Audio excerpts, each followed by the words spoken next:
नमस्कार दोस्तों, स्वागत करता हूं आप सभी का तैयारी जीत के चैनल पर। यूपीपीसीएस प्रारंभिक परीक्षा यूपीपीसीएस आरओ के लिए स्पेशली टेस्ट सीरीज में स्टार्ट करने जा रहा हूं। इस टेस्ट से पहले कुछ 3 वीडियो मैंने डाले थे जीएस के, उसके भी वीडियोस आपको प्लेलिस्ट में मिल जाएंगे। आज के इस टेस्ट की खास बात यह है कि ये एक प्रतिष्ठित इंस्टीट्यूट द्वारा तैयार किया गया प्रश्न पत्र है। कुल 75 प्रश्न होंगे, बाकी के बचे हुए प्रश्न आपको नेक्स्ट वीडियो में मिल जाएंगे। करंट का एक भी क्वेश्चन है और यूपी से रिलेटेड प्रश्न भी हैं। तो जीएस के प्रश्नों पर फोकस करिएगा, सीखने को बहुत कुछ मिलेगा। एक वीडियो को लाइक कर दीजिएगा और अपने दोस्तों के बीच में शेयर कर दीजिएगा। तो चलिए शुरू करते हैं आज का ये वीडियो। पहला प्रश्न जो है मुझे लगता है 5 स्टार वाला प्रश्न है। आपको पता होना चाहिए हर 10 साल पर जनगणना होती है और जनगणना पर 5 से 6 प्रश्न जो है यूपीपीसीएस की परीक्षाओं में पूछे जाते हैं। पहला प्रश्न देखिए, जनगणना 2021 का विषय थीम क्या रखा गया है इस बार? 4 ऑप्शन है, चारों ऑप्शन को ध्यान से पढ़िए। जन भागीदारी से विश्व कल्याण, जन भागीदारी से जन कल्याण, हमारी जनगणना हमारा भविष्य, सबका साथ सबका विकास। तो आपने करंट अफेयर अगर पढ़ा है तो इस प्रश्न का उत्तर जानते होंगे। सही जवाब है पहले का ऑप्शन बी, जन भागीदारी से जन कल्याण। जन भागीदारी से जन कल्याण। सेंसस 2011 को अच्छे से पढ़ के जाइएगा, परीक्षा में 5 से 6 प्रश्न पूछे जाने की संभावना रहेगी। निम्नलिखित में से उत्तर प्रदेश का सबसे छोटा वन्य जीव विहार कौन सा है? दूसरे प्रश्न का सही जवाब क्या है? पहले प्रश्न का मैंने आपको बता दिया, ऑप्शन बी है, ध्यान से देख लीजिए। 5 स्टार प्रश्न है ये, जन भागीदारी से जन कल्याण। दूसरा प्रश्न पूछा है उत्तर प्रदेश का सबसे छोटा वन्य जीव विहार कौन सा है? तो दूसरे का सही जवाब हो जाएगा ऑप्शन सी, महावीर स्वामी वन्यजीव विहार ललितपुर। अगर प्रश्न पूछ ले कि उत्तर प्रदेश का सबसे बड़ा वन्यजीव विहार कौन सा है, तो 2073 किलोमीटर में फैला मेरठ, मुरादाबाद और मुजफ्फरनगर में शामिल हस्तिनापुर वन्यजीव विहार सबसे बड़ा उत्तर प्रदेश का। सबसे छोटा है महावीर स्वामी वन्यजीव विहार ललितपुर। अगला प्रश्न देखिए, भारत वन स्थिति रिपोर्ट पूछी गई है। 2019 के अनुसार वन क्षेत्रफल में वृद्धि वाले शीर्ष राज्यों का सही अनुक्रम क्या है? ये एक इंपॉर्टेंट प्रश्न, करंट अफेयर से लिया गया प्रश्न। सही जवाब क्या हो जाएगा? सही जवाब है भारत वन स्थिति रिपोर्ट के अनुसार क्षेत्रफल में वृद्धि वाले शीर्ष राज्यों का सही क्रम है कर्नाटक, फिर है आंध्र प्रदेश, फिर है केरल और फिर है Jammu Kashmir. Option A, option A. वर्ष 2011 की जनगणना के अनुसार उत्तर प्रदेश का सर्वाधिक महिला साक्षरता वाला जिला। महिलाओं से जुड़ा हुआ सेंसस पर प्रश्न जो अक्सर पूछा जाता है। अब यहां पर काफी अच्छा प्रश्न मैं इसे कहूंगा। सबसे ज्यादा महिला साक्षरता वाला जनपद जो है पुरुषों के मामले में गौतम बुद्ध नगर हो जाता है, जबकि अगर महिलाओं पर प्रश्न आ जाए तो हमेशा इसका जवाब होगा कानपुर नगर। कानपुर नगर। वर्ष 2011 की जनगणना के अनुसार उत्तर प्रदेश का सर्वाधिक महिला साक्षरता वाला जिला कानपुर। और अगर प्रश्न पूछ ले कि जनगणना 2011 के अनुसार उत्तर प्रदेश का कौन सा जनपद साक्षरता में सबसे पीछे है, पुरुष और महिलाओं के संदर्भ में दोनों का ही उत्तर एक होगा, श्रावस्ती। श्रावस्ती याद रखिएगा। उत्तर प्रदेश की कुल साक्षरता प्रतिशत है 67.68%, पुरुष इसमें 77.28%, महिलाओं का साक्षरता है 57%। सबसे ज़्यादा सर्वाधिक शिक्षित जनपद महिलाओं के संदर्भ में कानपुर नगर होगा। और ये एक इंपॉर्टेंट प्रश्न है, चौथे का ऑप्शन डी।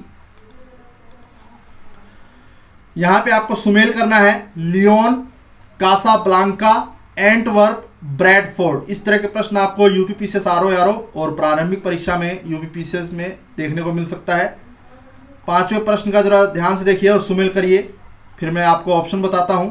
इस तरीके से आपको क्रम लगाने को आ सकता है पेपर में। तो 5वें का सही क्या होगा? 5वें का सही जवाब है ऑप्शन डी,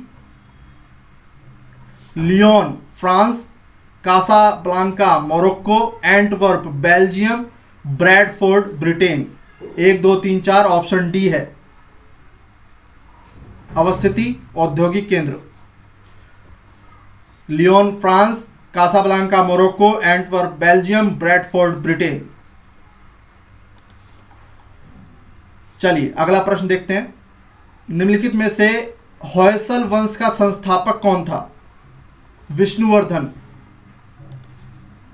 विष्णुवर्धन प्राचीन भारत का प्रश्न। Indian institute of vegetable research, कुल मिला के 25 के करीब संस्थान हैं जिनको आपको अच्छे से रटना होगा, उनसे बाहर प्रश्न नहीं जाएगा, वो मैं करा दूंगा। Indian institute of vegetable research, शाक भाजी का संस्थान कहाँ है? भारतीय शाक भाजी संस्थान कहाँ पर है? वाराणसी में। Varanasi option A. Cabinet mission के प्रस्ताव पर गठित अंतरिम मंत्रिमंडल के संदर्भ में कौन सा युग्म सही सुमेलित नहीं है?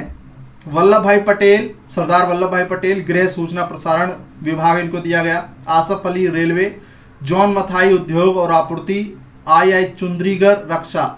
तो यहाँ पे जो गलत है वो कौन सा है? Option D. तो ऑप्शन डी बलदेव सिंह जो है वो उनके पास रक्षा विभाग था कैबिनेट मिशन में।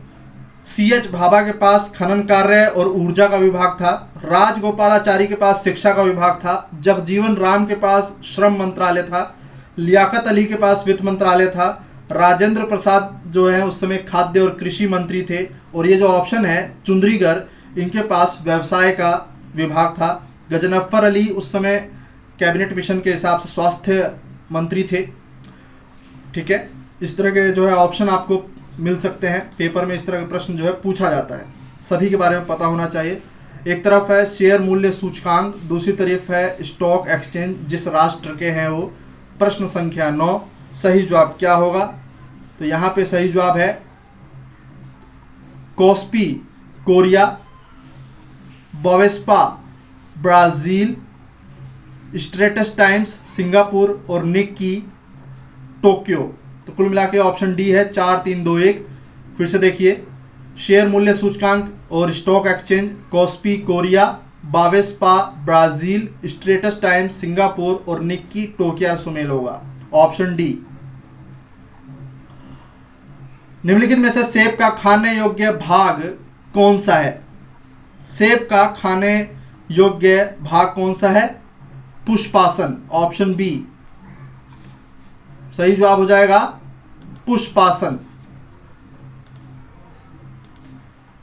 नीचे दिए गए जिनमें से एक कथन ए और तथा दूसरा कथन आर है, कारण है, अब बताना है। सामान्य जल की अपेक्षा समुद्री जल में तैरना आसान होता है, समुद्र जल का घनत्व अधिक होता है। तो 11वें प्रश्न का बिल्कुल सही जवाब है, एक नदी में तैरने की अपेक्षा समुद्र में तैरना काफ़ी इजी होता है। कहा जाता है कि समुद्र का पानी खुद ही आपको ऊपर की तरफ उछालता है और तैरने में काफ़ी सक्षम बनाता है। इसके पीछे रीज़न ये है कि समुद्र के जल का घनत्व बहुत ज़्यादा होता है, क्योंकि वो एक लवणीय पानी वाला जो है होता है, उसका जो लवण है बहुत ज़्यादा होता है नदी की तुलना में। इसीलिए नदी में जो नाव चलती है उसकी तुलना में समुद्र में आने पर वो नाव अपने आप ऊपर उठ जाती है। तो यहाँ पे बिल्कुल सही है, ऑप्शन ए है। ए और आर दोनों सही है और स्पष्टीकरण भी बिल्कुल सही है। जल का घनत्व अधिक होता है, किसके कारण से? लवण के कारण से। निम्नलिखित में से कौन सा नृत्य ब्रज क्षेत्र में प्रचलित है? कुल मिला के 18 के करीब उत्तर प्रदेश के नृत्य हैं। इसके अलावा अन्य राज्यों का भी कई सारे नृत्य हैं जो कि परीक्षा में डाल दिया जाता है। यहाँ पर देखिए, जैसे राई नृत्य जो है वो बुंदेलखंड का है, मध्य प्रदेश का। नटवरी पूर्वांचल यूपी में जो है किया जाता है, बांस और कागज, चमकीले कागज के मंदिर बना के सिर पर डांस किया जाता है। जोगनी नृत्य भी उत्तर प्रदेश का ही है। और चरकुला नृत्य जो है उत्तर प्रदेश के ब्रज क्षेत्र में प्रचलित है। तो यहाँ पे सही जवाब हो जाएगा ऑप्शन ए। तो फोल्क डांस पर आपको तैयार करके जाना है, एक प्रश्न आपको निश्चित रूप से मिलेगा। गरिमा योजना की शुरुआत किस राज्य द्वारा की गई है? करंट का क्वेश्चन है। 13वें का सही जवाब है उड़ीसा। हाल ही में भारत सरकार द्वारा किस पड़ोसी देश में खोलो गंजू पनबिजली परियोजना हेतु भारत का किसके साथ समझौता हुआ है? तो इसको याद रखिएगा, करंट का क्वेश्चन है।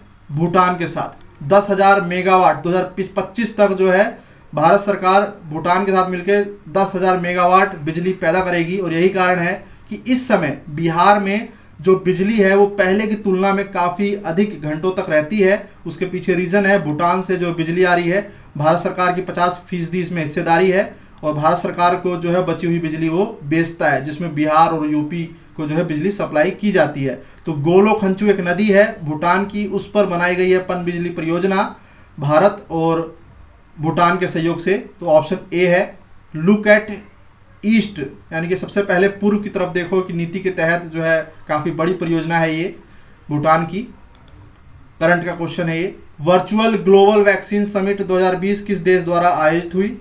15वें का सही जवाब है ऑप्शन डी, ब्रिटेन। अगला प्रश्न देखते हैं। भारतीय संविधान के किस भाग में संघ और राज्यों के मध्य का संबंध प्रावधान किया गया है? 4 ऑप्शन है, भाग 10, भाग 11, भाग 14, भाग 15। तो भाग 10 जो है क्या कहता है? भाग 10 जो है वो SC/ST यानी कि अनुसूचित और अनुसूचित जनजाति क्षेत्रों की बात करता है भारत में, तो ये तो नहीं होगा। भाग 14 जो है वो संघ राज्यों के अधीन सेवाओं की बात करता है, तो इसका सही जवाब है भाग 11। इस प्रश्न का सही जवाब है भाग 11। भाग 15 जो है वो चुनाव आयोग की बात करता है, अनुच्छेद 324 से 329 के बीच का प्रावधान चुनाव से संबंधित है भाग 15। ऑप्शंस के बारे में जरूर पढ़िएगा क्योंकि इससे परीक्षा में आपको सहायता मिलती है। निम्नलिखित में से कौन सा युग्म सही सुमेलित नहीं है? रुद्रप्रयाग भगीरथी और मंदाकिनी का संगम है, कर्णप्रयाग अलकनंदा और पिंडार का संगम है, देवप्रयाग अलकनंदा और भागीरथी का संगम है, विष्णुप्रयाग धौलीगंगा और अलकनंदा का संगम है। तो यहाँ पर जो सही सुमेल नहीं है 17वें का वो है ऑप्शन ए। रुद्रप्रयाग जो है वो होगा आपका मंदाकिनी और अलकनंदा, भागीरथी नहीं होगा, अलकनंदा। क्षेत्रफल की दृष्टि से भारत का सबसे बड़ा बाघ रिजर्व कौन सा है? अब बाघ के ऊपर हमेशा प्रश्न जो है यूपीपीएससी में पूछा जाता है, जैसे कि टाइगर प्रोजेक्ट कब लॉन्च हुआ था? तो 1 अप्रैल 1973 को याद रखना है। Project elephant 1992। सबसे ज़्यादा बाघ जो है अभी हाल की रिपोर्ट में जो है मध्य प्रदेश में 526 बाघ, उसके बाद जो है कर्नाटक और फिर उत्तराखंड। यहाँ पर जो है पूछा है कि क्षेत्रफल की दृष्टि से सबसे बड़ा बाघ रिजर्व कौन सा है? तो रणथंबोर राजस्थान में है, बांदीपुर कर्नाटक में है, बांधवगढ़ मध्य प्रदेश में, नागार्जुन सागर श्रीशैलम जो है ये आंध्र प्रदेश और तेलंगाना संयुक्त रूप से। तो यहाँ पर 18वें प्रश्न का सही जवाब हो जाएगा नागार्जुन सागर श्रीशैलम, यही सबसे बड़ा है। अब तो तेलंगाना अलग हो गया है, तो तेलंगाना में भी कुछ हिस्सा गया है, तो आंध्र प्रदेश और तेलंगाना संयुक्त रूप से जो है वहाँ तक फैला हुआ है नागार्जुन सागर श्रीशैलम। देश में सबसे बड़ा टाइगर रिजर्व है। सबसे ज़्यादा टाइगर्स जो है मध्य प्रदेश में है, बांधवगढ़ जो है मध्य प्रदेश में है, बांदीपुर कर्नाटक, रणथंबोर राजस्थान। चलिए, निम्नलिखित में से कौन सा कथन मुद्रास्फीति के प्रभाव के संदर्भ में सही नहीं है? मुद्रास्फीति यानी कि एक तरह से महंगाई बढ़ना। उत्पादक वर्ग को लाभ होता है, ऋणी को हानि तथा ऋणदाता को लाभ होता है, निश्चित आय वाले वर्ग को हानि होती है, व्यापार संतुलन विपक्ष में हो जाता है। 19वें का, जब भी मुद्रास्फीति बढ़ती है तो उसके लिए आरबीआई द्वारा कई तरह की मौद्रिक नीतियां अपनाई जाती हैं। तो इसमें जो है ऋणी को हमेशा हानि होगी और ऋणदाता को हमेशा लाभ होगा, यानी कि महंगाई जब भी बढ़ेगी इसमें कर्ज लेने वाले को हानि और ऋणदाता को लाभ पहुंचेगा। 19वें का सही जवाब है ऑप्शन बी, ऋणी को हानि ऋणदाता को लाभ, क्योंकि उसको उसी के हिसाब से फिर पैसा मिलेगा। एक तरफ है उद्योग और एक तरफ है केंद्र। एक जनपद एक उत्पाद योजना के बाद से ये प्रश्न जो है हमेशा यूपीपीसीएस की परीक्षाओं में पूछा जाता है, किस जनपद का कौन सा उत्पाद है? तो काफी इंपॉर्टेंट प्रश्न है 20वां। कालीन उद्योग, कांच उद्योग, छपाई, फार्मा का उद्योग, जूट उद्योग। तो कांच उद्योग आप सुमेल कर सकते हैं फिरोजाबाद, और 20वें का सी हो जाएगा कांच उद्योग, बी का 1। इस तरीके से यहाँ पर और भी हैं ऑप्शन, और देखते हैं। कालीन उद्योग भदोई, मिर्जापुर, लखनऊ, ठीक है, तो यहाँ पे भदोई है। उसके बाद छपाई का काम जो है वो आपका होता है फर्रुखाबाद, और जूट उद्योग का काम जो है आपका होता है कानपुर। तो यहाँ पर सही सुमेल होगा आपका ऑप्शन सी, 20वें का ऑप्शन सी है।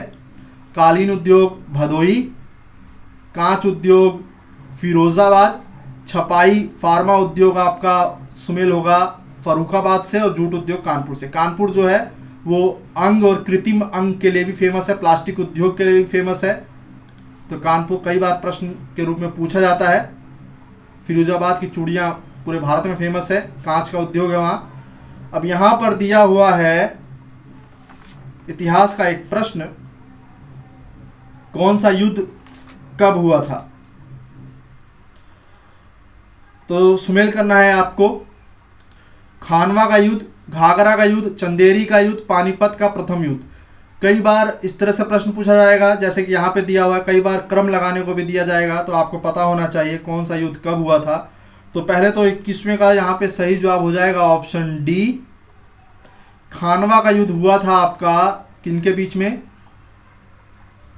ऑप्शन 3 राणा सांगा और बाबर के बीच में। इसका वर्षकाल था 16 मार्च 1527। घाघरा का युद्ध जो है आपका बिहार को वापस पाने के लिए हुआ था 6 मई 1529 के बीच में, अफगान शासक और बाबर के बीच में। ठीक है, इब्राहिम लोदी के भाई महमूद लोदी के बीच हुआ था बाबर के साथ, घाघरा नदी के किनारे, अफगान और बाबर के बीच में। ठीक है, चंदेरी का युद्ध हुआ था आपका ऑप्शन 2 मेदिनी राय और बाबर, राजपूतों के बीच में, और बाबर भी कई बार एग्जाम में दे देते हैं, तो मेदिनी राय ये राजपूत थे। और ये जो चंदेरी का युद्ध हुआ था ये 1528 में हुआ था। पानीपत का जो पहला युद्ध है ये इब्राहिम लोदी और बाबर के बीच में हुआ था। कब हुआ था? 21 अप्रैल 1526 को। तो फिर से सुन लीजिए, खानवा का युद्ध 1527, घाघरा का युद्ध 1529, चंदेरी का युद्ध 1528, पानीपत का युद्ध 1526।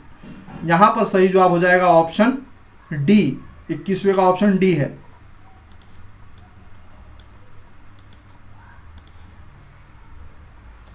प्राचीन भारत का प्रश्न है, एक तरफ है महाजनपद, दूसरी तरफ है राजधानी। पांचाल, कौशल, वत्स, चेदी, कौन सही सुमेल नहीं है?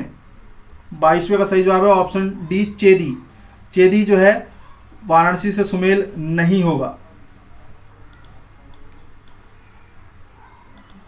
बाकी 3 सही हैं। लोकसभा अध्यक्ष के संदर्भ में कौन सा कथन सही है? लोकसभा का अध्यक्ष सामान्य सदस्य के रूप में शपथ लेता है। लोकसभा के भंग होने की स्थिति में अध्यक्ष अगली लोकसभा की पहली बैठक होने तक अपने पद पर बना रहता है। तो दूसरा कथन तो बिल्कुल सही है और पहला कथन भी बिल्कुल सही है। तो यहाँ पे ऑप्शन सी होगा। ये मतदान तभी कर सकता है जब टाई हो जाए, जो लोकसभा के दोनों जो पार्टीज हैं, उसके बाद अंतिम जो है वोट ये अपना डालता है। ठीक है, लोकसभा के ऊपर जो है अक्सर प्रश्न बनते हैं।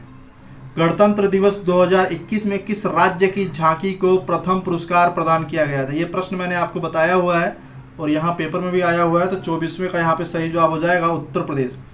यूपी से रिलेटेड जब भी कोई करंट होगा वो परीक्षा के दृष्टि से इम्पोर्टेंट रहेगा, ये मैं बता चुका हूँ। इस साल 2021 में हमारे कोई भी चीफ गेस्ट नहीं थे। ठीक है, इसको भी याद रखना है आपको। झांकी को प्रथम पुरस्कार मिला है किस राज्य के? उत्तर प्रदेश को। करंट का क्वेश्चन है, उत्तर प्रदेश की विधानसभा में कुल निर्वाचित सदस्यों की संख्या कितनी होती है? निर्वाचित सदस्यों की संख्या पूछी है, तो 25वें का सही जवाब है 403। 403।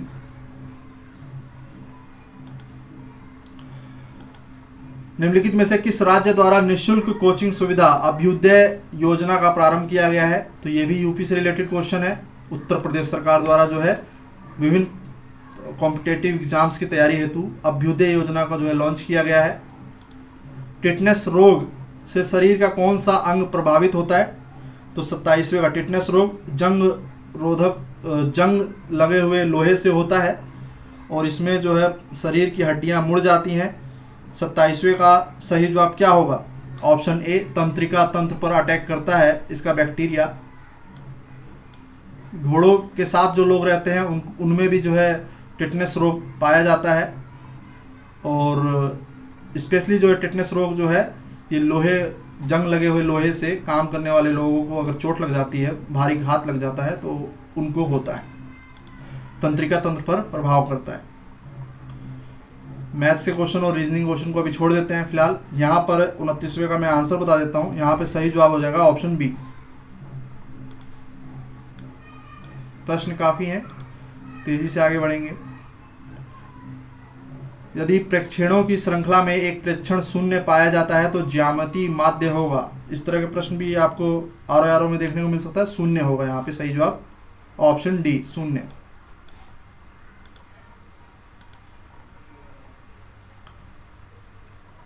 इतिहास पे आ जाए। लीग ऑफ नेशंस की स्थापना प्रथम विश्व युद्ध के पहले की गई थी। यह संगठन द्वितीय विश्व युद्ध को रोकने में सफल नहीं हो सका। तो यहां पर सही जवाब हो जाएगा ऑप्शन डी। ए गलत है परंतु कारण सही है। आपको मैं बता दूं, आपके सिलेबस में प्राचीन भारत है, मध्यकालीन भारत है और आधुनिक भारत है। तो विश्व इतिहास के संदर्भ में प्रश्न जो है नहीं पूछे जाएंगे, इस बात को ध्यान रखिएगा। हाँ, गुट निरपेक्ष के संदर्भ में प्रश्न पूछे जा सकते हैं क्योंकि आज़ादी के बाद की घटना घटित हुई थी 1960 के दशक की। तो गुट निरपेक्ष आंदोलन के प्रमुख उद्देश्यों के संबंध में कौन सा कथन असत्य है? तो 32वें का देखिए, गुट निरपेक्ष आंदोलन की बात हो रही है। शीत युद्ध का काल चल रहा था उस समय। भारत ने जो है गुट निरपेक्ष आंदोलन का जो है, इसको फाउंडर कहा जाता है भारत को, किसी भी दो बड़े गुटों में शामिल होने से मना कर दिया था और तीसरी दुनिया का देश कहलाया भारत, और भारत समेत कई देश। तो 32वें का सही डी हो जाएगा। सैन्य संगठनों से निकटता बनाए रखना, ये इसका उद्देश्यों में नहीं था। शीत युद्ध की राजनीति को त्याग करना। शीत युद्ध किसके बीच में हुआ था? रूस अमेरिका के बीच में, ठीक है, इसको ध्यान रखिएगा। साम्राज्यवाद और उपनिवेशवाद का विरोध करना, स्वतंत्र अंतर्राष्ट्रीय राजनीति का अनुसरण करना। तो ये आपका हिस्सा है, ये आधुनिक भारत के अंतर्गत आता है गुट निरपेक्ष आंदोलन। तो यहां से प्रश्न बन सकता है। इसके अलावा द स्पिरिट ऑफ लॉ प्रसिद्ध पुस्तक किस विचारक द्वारा लिखी गई? 33वें का सही जवाब है मॉन्टेस्क्यू।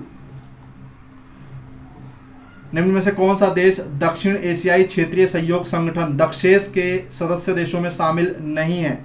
तो सही जवाब हो जाएगा ऑप्शन सी, म्यांमार।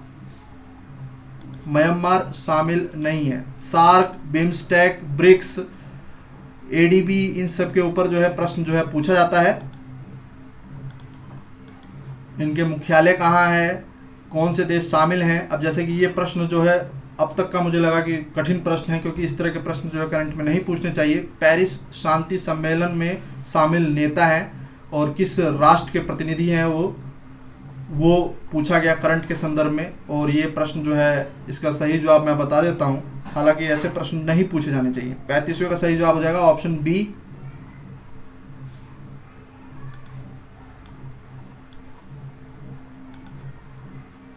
क्लीमेंसू जो है आपका होगा ऑप्शन 2 फ्रांस से। लॉयड जॉर्ज आपका सुमेल होगा ब्रिटेन से। वुडरो विल्सन आपका सुमेल होगा संयुक्त राज्य अमेरिका से। ऑरलैंडो आपका सुमेल होगा इटली से। ये करंट में सबसे टफ क्वेश्चन। भारतीय समाज पर वैश्वीकरण के प्रभाव के संदर्भ में निम्नलिखित में से कौन सा कथन असत्य है? वैश्वीकरण यानी कि अर्थव्यवस्था का क्वेश्चन है ये। वैश्वीकरण के प्रभाव के संदर्भ में निम्नलिखित में से कौन सा कथन असत्य है, ये पूछा गया है। तो 36वें का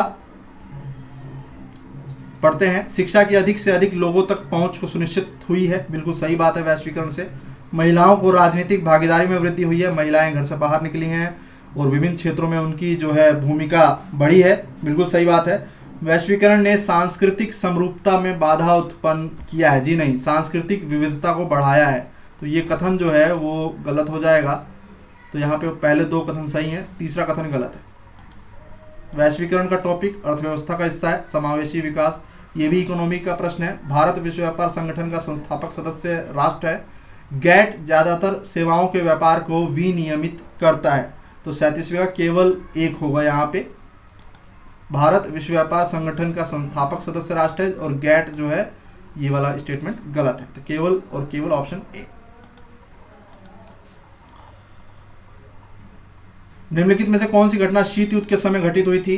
शीत युद्ध जैसा कि मैंने बताया 1960 के दशक की घटनाओं के ऊपर जो है आपके सिलेबस का हिस्सा है, आधुनिक भारत के अंतर्गत आता है वो। और 30वें का सही जवाब हो जाएगा ऑप्शन सी, बर्लिन की घेराबंदी और क्यूबा मिसाइल संकट, दोनों ही हो जाएगा ऑप्शन सी। अगला प्रश्न देखते हैं। अगला प्रश्न है दक्षेस वरीयता व्यापार व्यवस्था साप्टा कब से प्रभावी हुआ? साप्टा ये एक अच्छा प्रश्न, इस तरह के प्रश्न भी आपको देखने को मिल सकता है। दक्षेश कब अस्तित्व में आया, ब्रिक्स कब अस्तित्व में आया, एडीबी कब आया, तो इनके ऊपर डेट के ऊपर प्रश्न बन सकता है। 39वें का सही जवाब है 7 दिसंबर 1995। एक प्रश्न एक बार ये भी पूछा गया था कि ब्रिक्स में साउथ अफ्रीका जो कि अंतिम बार शामिल हुआ था वो कब आया था, तो उसकी भी डेट जो है परीक्षा में पूछी गई है। 39वें का ऑप्शन ए है यहाँ पे 7 दिसंबर 1995। अब एक फेमस स्टेटमेंट जिसपे प्रीवियस ईयर का प्रश्न है ये, मैंने हीगल के द्वंद्व को सिर के बल जो खड़ा पाया, मैंने उसे पैरों के बल खड़ा कर दिया। तो 40वें का कार्ल मार्क्स, काफ़ी ऐतिहासिक पुरुष हैं। कार्ल मार्क्स की बुक्स के ऊपर भी प्रश्न बनता है कि कौन कौन सी बुक्स इन्होंने लिखी हैं और इनके संदर्भ में जो है परीक्षा में प्रश्न बने हैं। अब यहाँ पे इतिहास का प्रश्न है, एक तरफ है पुस्तक और दूसरी तरफ है उनके लेखक। रहेला, इब्न बतूता, तुगलकनामा, अमीर खुसरो, वाक़यात मुस्ताकी, शेख रिजुकुल्लाह, तारीख रशीदी, गुलाम हुसैन सलीम। तो कठिन प्रश्नों में ये प्रश्न होगा। यहाँ पे जो सही सुमेल नहीं है वो है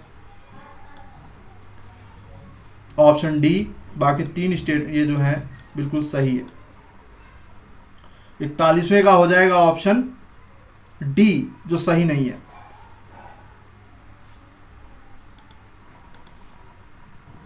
अमीर खुसरो का संबंध निम्नलिखित में से किस सुल्तान के शासनकाल से नहीं था? ये प्रश्न क्यों बना है? क्योंकि एकमात्र व्यक्ति जिसने 6 राजाओं का शासनकाल देखा था, जी हाँ 6 राजाओं का शासनकाल, 6 सल्तनत शासकों का शासनकाल देखा था, इसलिए यह प्रश्न जो है पूछा गया है। अमीर खुसरो का नाम जो है काफ़ी फेमस है परीक्षा के दृष्टिकोण से भी, क्योंकि ये जो है इन्होंने एक वाद्य यंत्र की भी जो है स्थापना की थी। उसका नाम जरा बताइए कमेंट करके। गयासुद्दीन बलबन, अलाउद्दीन खिलजी, फिरोजशाह तुगलक, गयासुद्दीन तुगलक। तो किसका शासनकाल नहीं देखा था अमीर खुसरो ने? तूतीय हिंद भी इनको कहा जाता है, इनकी एक उपाधि है। तूतीय हिंद किसे कहा जाता है? अमीर खुसरो को। 42वें का सही जवाब हो जाएगा फिरोजशाह तुगलक। फिरोजशाह तुगलक का शासनकाल से संबंधित इनको नहीं माना जाता है। गयासुद्दीन बलबन, अलाउद्दीन खिलजी, गयासुद्दीन तुगलक, ठीक है, इन तीनों से सुमेल होगा। और अमीर खुसरो पे प्रश्न जो है हमेशा पूछा जाता है। उत्तर प्रदेश के एटा में इनका जन्म हुआ था। खड़ी बोली का संस्थापक किसको माना जाता है? ये प्रश्न बार बार रिपीट होता है। तो अमीर खुसरो को जो है खड़ी बोली का संस्थापक माना जाता है, जो कि उत्तर प्रदेश में बोली जाती है, पश्चिमी उत्तर प्रदेश में। काफ़ी इंपॉर्टेंट शख्सियत परीक्षा के दृष्टिकोण से। अल-बरूनी मोहम्मद गजनवी के शासनकाल में आया था। एक प्रश्न पूछा गया था कि अल-बरूनी जो कि किताबुल हिंद के रचनाकार हैं, वो किसके साथ भारत में आए थे? तो मोहम्मद गजनवी के, याद रखिएगा। अल-बरूनी द्वारा रचित किताबुल हिंद नामक पुस्तक किस मूल भाषा में लिखी गई थी? ये एक इम्पोर्टेंट प्रश्न पूछा गया है यहाँ पे। तो सही जवाब हो जाएगा, ये विदेशी थे और इनकी पुस्तक की भाषा थी अरबी। मोहम्मद गजनवी के साथ आए थे भारत में ये, और इन्होंने जो है किताबुल हिंद, तहकीके हिंद भी कई बार किताब का नाम बोला जाता है, इसको याद रखना है आपको। किताबुल हिंद भी नाम है, एक ही पुस्तक है ये। अल-बरूनी द्वारा रचित किताबुल हिंद की भाषा क्या थी? अरबी। 43वें का ऑप्शन ए है। दिल्ली सल्तनत के किस वंश को इलबरी वंश के नाम से भी जाना जाता है? तो 44वें का सही जवाब क्या हो जाएगा? 44वें का सही जवाब हो जाएगा ऑप्शन सी, गुलाम वंश। गुलाम वंश का वास्तविक संस्थापक कौन है? ये प्रश्न एक बार पूछा गया था। इल्तुतमिश, जिसकी बेटी थी रजिया सुल्तान, जो कि सल्तनत काल की एकमात्र महिला शासक थी। लेकिन गुलाम वंश जो है स्थापना मानी जाती है कुतुबुद्दीन ऐबक से। लेकिन अगर प्रश्न आए कि वास्तविक संस्थापक कौन था, तो इल्तुतमिश, ठीक है। तो गुलाम वंश का संस्थापक कुतुबुद्दीन ऐबक को कहा जाता है, लेकिन वास्तविक संस्थापक इल्तुतमिश। अब तुगलक वंश का जो है गयासुद्दीन तुगलक को जो है इसका श्रेय दिया जाता है, तुगलक वंश की स्थापना का। सैयद वंश की स्थापना का श्रेय खिज्र खां को दिया जाता है, और लोदी वंश की स्थापना का श्रेय जो है बहलोल लोदी को दिया जाता है, ठीक है। तो ऑप्शन प्रश्न आप देख रहे हैं, ऑप्शन भी देख रहे हैं, हर ऑप्शन के बारे में आपको कुछ ना कुछ पता होना ही चाहिए, तभी आप जो है पेपर में अच्छा परफॉर्मेंस देकर आएंगे। निम्नलिखित सुल्तानों के शासनकाल का सही काल अनुक्रम में व्यवस्थित कीजिए। 45वें का सही जवाब क्या हो जाएगा? ऑप्शन सी है। सबसे पहले रजिया सुल्तान, इल्तुतमिश की बेटी, पहली महिला शासिका। फिर हैं उसके बाद गयासुद्दीन बलबन। रक्त और लोह की नीति से कौन सा शासक फेमस हुआ? तो यही फेमस हुए थे, बलबन। उसके बाद आपके होंगे जलालुद्दीन फिरोज खिलजी, और फिर अंत में होंगे बाजार व्यवस्था, दहसाला व्यवस्था लाने वाले, बाजार शासन प्रणाली व्यवस्था लाने वाले अलाउद्दीन खिलजी। ऑप्शन सी है यहाँ पे, 2, 1, 3, 4, 45वें का ऑप्शन सी है। अलाउद्दीन खिलजी भी काफ़ी इंपॉर्टेंट जो है परीक्षा के दृष्टिकोण से। निम्नलिखित में से दिल्ली सल्तनत के किस सुल्तान ने सर्वाधिक समय तक शासन किया? सर्वाधिक समय तक, तो सही जवाब है बहलोल लोदी। बहलोल लोदी। फिरोज शाह तुगलक के संदर्भ में निम्नलिखित में से कौन सा कथन सही नहीं है? इसका अंतिम सैन्य अभियान ठट्टा सिंध के विरुद्ध था, इसको 2 बार राज्याभिषेक हुआ। सिंचाई कर, जिसका नाम था हवेश शर्ब, लेने वाला दिल्ली सल्तनत का प्रथम शासक था। हिंदुओं पे जजिया कर लगाने वाला प्रथम शासक था। फिरोजपुर, फतेहाबाद, हिसार, जौनपुर, जिसको कि पूर्व का सिराज भी कहा जाता है, इसने ही उसको बसाया था। तो कई सारे प्रश्न जो है फिरोज शाह तुगलक में बनता है। एक कल्याणकारी शासक के रूप में फेमस हुआ। चचेरा भाई था मोहम्मद बिन तुगलक का। 47वें का सही जवाब हो जाएगा ऑप्शन डी। कौन सा कथन सही नहीं है? सभी कथन सही हैं, ठीक है। और इसने 500 नहरें भी खुदवाई थी और करीब करीब सैकड़ों नगरों को भी बसाया था। इस पर जो फेमस प्रश्न बनता है वो जौनपुर का संस्थापक था ये, हिसार का भी, फतेहाबाद का भी, फिरोजपुर का भी, ठीक है। चलिए, सल्तनत काल में दीवाने इंसा का संबंध निम्न में से किस विभाग से था?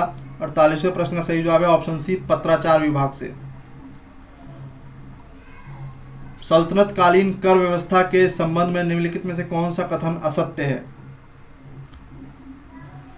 उश्र नामक कर मुसलमानों से लिया जाने वाला एक सिंचाई कर था, ये स्टेटमेंट सही है।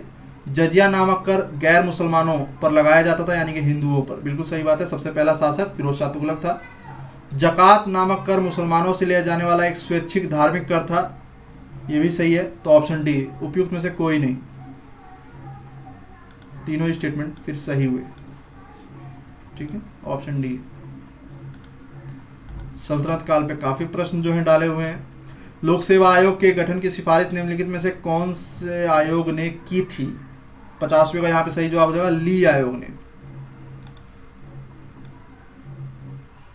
ली आयोग ने, ठीक है। बक्सर युद्ध के पश्चात इलाहाबाद की संधि के संदर्भ में निम्न कथनों पर विचार करें। मुगल बादशाह को पेंशन भोगी बना दिया गया। कंपनी को बिहार, उड़ीसा, बंगाल का दीवानी अधिकार दे दिया गया। तो 51 का सही जवाब हो जाएगा ऑप्शन सी। दोनों ही स्टेटमेंट सही हैं। मुगल बादशाह को जो है पेंशन भोगी बना दिया गया था और कंपनी को बिहार, उड़ीसा, बंगाल का दीवानी अधिकार दे दिया गया और मुगल बादशाह को रंगून भेज दिया गया था, जहां उनकी मृत्यु हो गई थी। सी है, दोनों स्टेटमेंट सही हैं। 20वीं सदी में अछूतों के उत्थान हेतु अखिल भारतीय अस्पृश्यता विरोधी लीग की स्थापना जो है किस महान व्यक्ति द्वारा की गई थी? तो यहाँ पे सबको पता होना चाहिए, महात्मा गांधी द्वारा।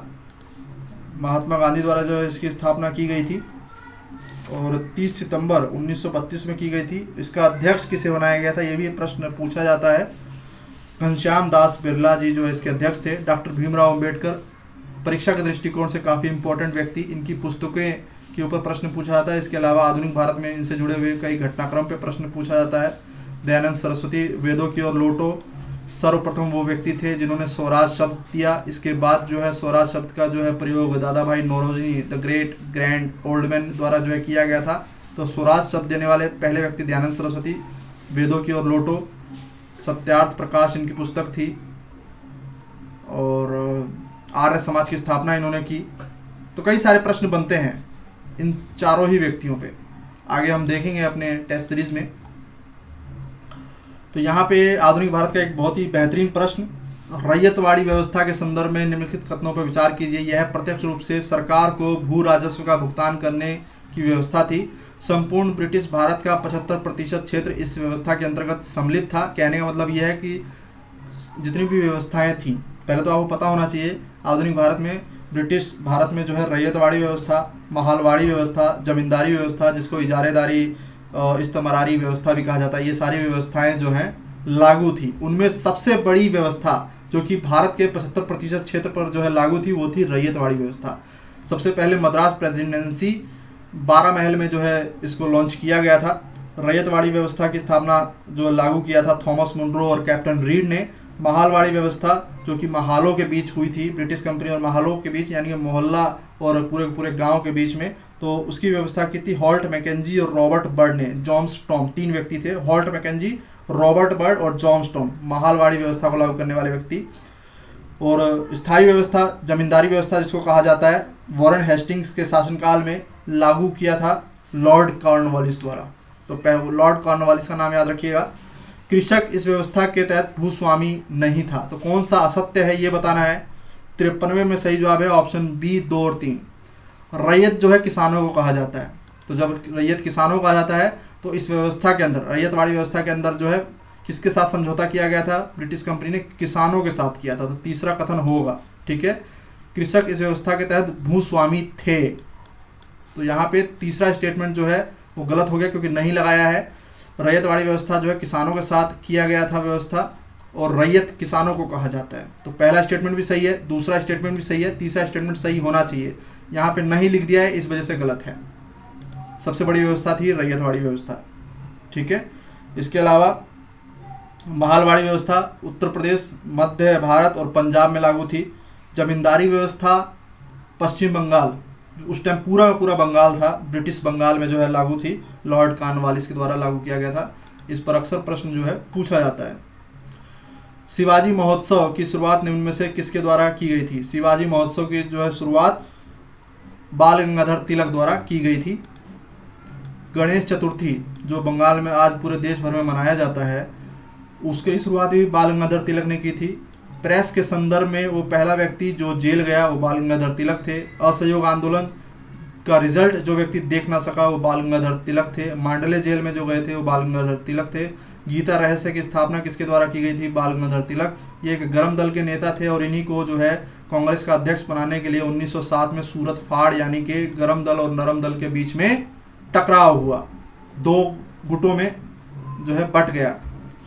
इसके अलावा एक व्यक्ति जो कि आज के बीजेपी के लिए काफ़ी इम्पोर्टेंट है और हमारे लिए भी काफ़ी इम्पोर्टेंट है, और बीजेपी की जो हिंदुत्व की नीति है उसके सबसे पहले जो है बनाने वाले व्यक्ति जिसे कहा जाए तो गलत नहीं होगा, वो है विनय दामोदर सावरकर, वीडी सावरकर।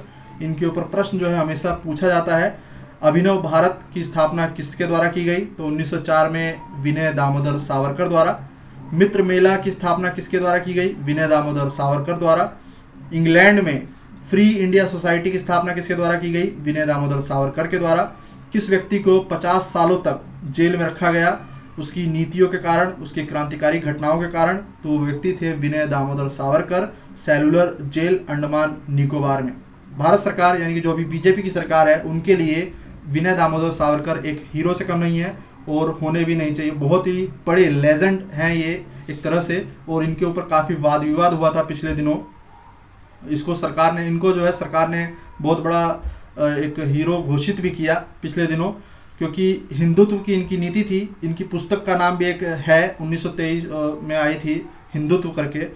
और इसके अलावा जिस पे बार बार प्रश्न पूछा जाता है वो है the Indian war of independence. वो व्यक्ति कौन था जिसने 1857 की क्रांति को भारत की आज़ादी की पहली लड़ाई माना है? तो वो व्यक्ति थे विनय दामोदर सावरकर, वीडी सावरकर। तो काफ़ी इम्पोर्टेंट शख्सियत, काफ़ी रिस्पेक्टफुल है व्यक्ति हैं, और हम इन सभी को इनको जो है सलूट करते हैं। इनकी काफ़ी जो है गतिविधियों पे प्रश्न जो है परीक्षा में पूछा जाता है। तो चलिए आगे बढ़ते हैं। काफ़ी क्वेश्चंस मैंने बता दिए हैं वीडी सावरकर पे, याद रखिएगा। Abhinav Bharat society 1904, Mitra Mela, free India society, cellular jail, Kala Pani की सज़ा 50 वर्षों तक जेल में इनको रखा गया। और चलिए आगे बढ़ते हैं। राष्ट्रीय भावना से ओतप्रोत फ्री इंडिया नामक अखबार का प्रकाशन निम्न में से किसके द्वारा किया गया था? तो 95 का सही जवाब है यहाँ पे ऑप्शन बी, तारकनाथ दास द्वारा। बिना वकील, बिना अपील, बिना दलील वाला कानून किसे कहा गया? तो काफ़ी इंपॉर्टेंट क्वेश्चन है। रोलेट एक्ट को जो है कहा जाता है बिना वकील, बिना अपील, बिना दलील। देश में क्रांतिकारी घटनाएं 1919 के दशक में जब तेजी से फैल रही थी तो ब्रिटिश सरकार द्वारा एक कानून लाया गया और ये जो रोलेट एक्ट था ये सर सिडनी रोलेट द्वारा सेडिएशन आयोग द्वारा जो है लाया गया था। इसका विरोध पूरे देश भर में किया गया। ये और इसी कानून के तहत एक प्रश्न पूछा जाता है कि भारत में महात्मा गांधी जी का पहला बड़ा जो है आंदोलन कौन सा था? तो वो रोलेट एक्ट के तहत जो उन्होंने हड़ताल देशव्यापी चलाई, पहले तो चंपारण, खेड़ा, अहमदाबाद, ये 3 जो है एक स्थानीय आंदोलन थे, लेकिन रोलेट एक्ट ने उन्हें एक बड़ा मुद्दा दे दिया था और इसी के चलते उन्होंने जो है पहला बड़ा आंदोलन जो है भारत में, पूरे भारत में चलाया था। उसके बाद जो है जलियांवाला बाग हत्याकांड भी इसी से जुड़ा हुआ है, जहां 13 अप्रैल 1919 को सत्यपाल और सैफुद्दीन किचलू द्वारा जो जलियांवाला बाग में हजारों लोगों को स्पीच दिया गया, उनको अरेस्ट कर दिया गया और जनरल डायर द्वारा जो है काफ़ी लोगों को मार दिया गया और उसके बाद जो है नाइटहुड की उपाधि जो है लौटा दी थी रविंद्रनाथ टैगोर द्वारा। तो काफ़ी सारे प्रश्न बनते हैं। रोलेट एक्ट, बिना वकील, बिना अपील और बिना दलील वाला कानून इसको कहा जाता है। निम्नलिखित में से किस तिथि को ब्रिटिश प्रधानमंत्री द्वारा चर्चिल द्वारा क्रिप्स मिशन की घोषणा की गई थी? क्रिप्स मिशन की घोषणा की गई थी। सही जवाब क्या है? 57 का सही जवाब है ऑप्शन ए, 11 मार्च 1942। ये समय जो था द्वितीय विश्व युद्ध का समय था, जब भारत पर जो है इंग्लैंड पर मित्र राष्ट्रों द्वारा दबाव डाला जा रहा था कि भारत की सेनाओं को शामिल किया जाए लड़ाई में, लेकिन भारत की जो जनता थी वो नहीं चाहती थी क्रिप्स मिशन को जो है युद्ध में शामिल होना। तो ये एक तरह से छलावा था जिसमें डोमिनियन स्टेट का दर्जा दिया जा रहा था, लेकिन अंतिम रूप से शासन जो है इंग्लैंड के हाथ में ही था और क्रिप्स मिशन पूरी तरीके से विफल रहा। इस पर हम विस्तार से बात करेंगे आगे। रहमत अली द्वारा परिकल्पित पाकिस्तान में किन किन क्षेत्रों को सम्मिलित होना था? 58 का सही जवाब हो जाएगा ऑप्शन डी, उपरोक्त सभी।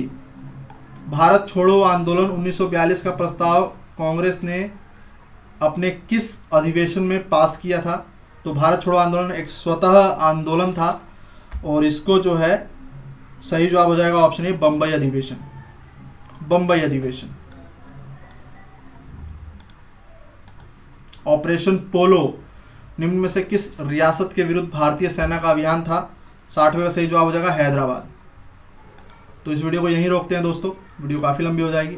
बाकी के बचे हुए प्रश्न जो हम नेक्स्ट वीडियो में देखेंगे। मिलते हैं अगले वीडियो में, तब तक के लिए नमस्कार, धन्यवाद।